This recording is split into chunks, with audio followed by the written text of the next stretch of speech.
The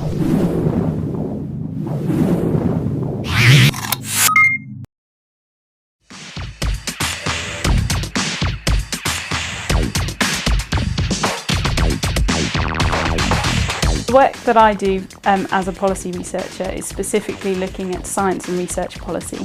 So anything that the government does or any other organisations do that might affect how people can do science and research, I have to have an opinion on.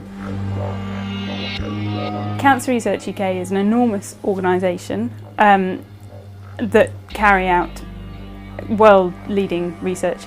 We're the largest independent funder of cancer research in the world, and we contribute hugely to the medical research base in the UK.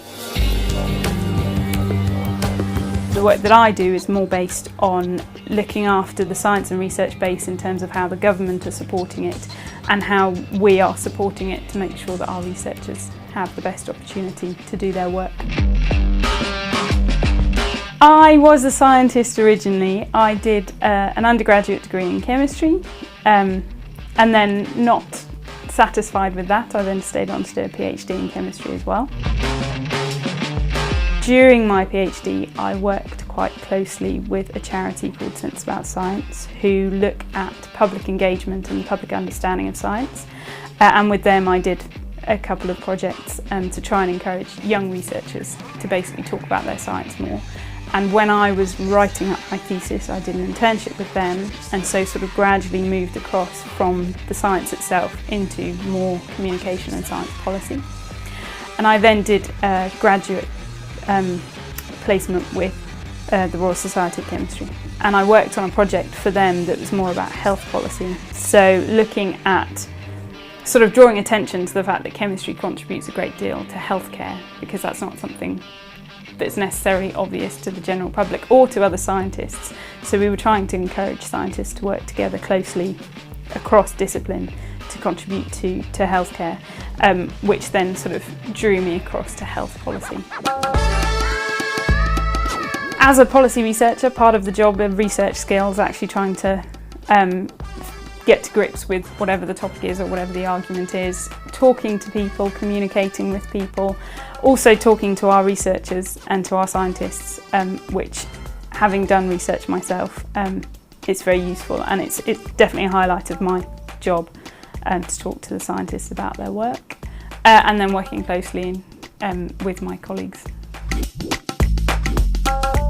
I think there are a number of skills that are very important for my job. Obviously the analytical side of things, because of the research element, so you are having to collect information on a particular topic and area, and that does hark back to researching in a lab. It's the same, a similar sort of idea, but communication is a massive part of the job, either communicating with my colleagues or communicating with scientists about their work and their research, which can be quite technical, but then also on the other side of things, talking to MPs or to members of the public or to people that have no idea about science. And so it's quite a mixture of messages.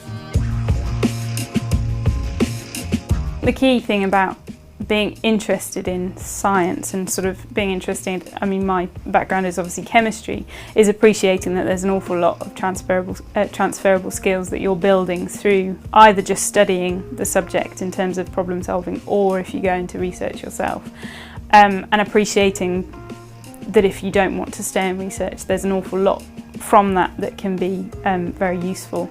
And although I don't think I need a PhD to be doing my current role, there are an awful lot of skills that I picked up during my research that I think are invaluable for the work that I'm doing now.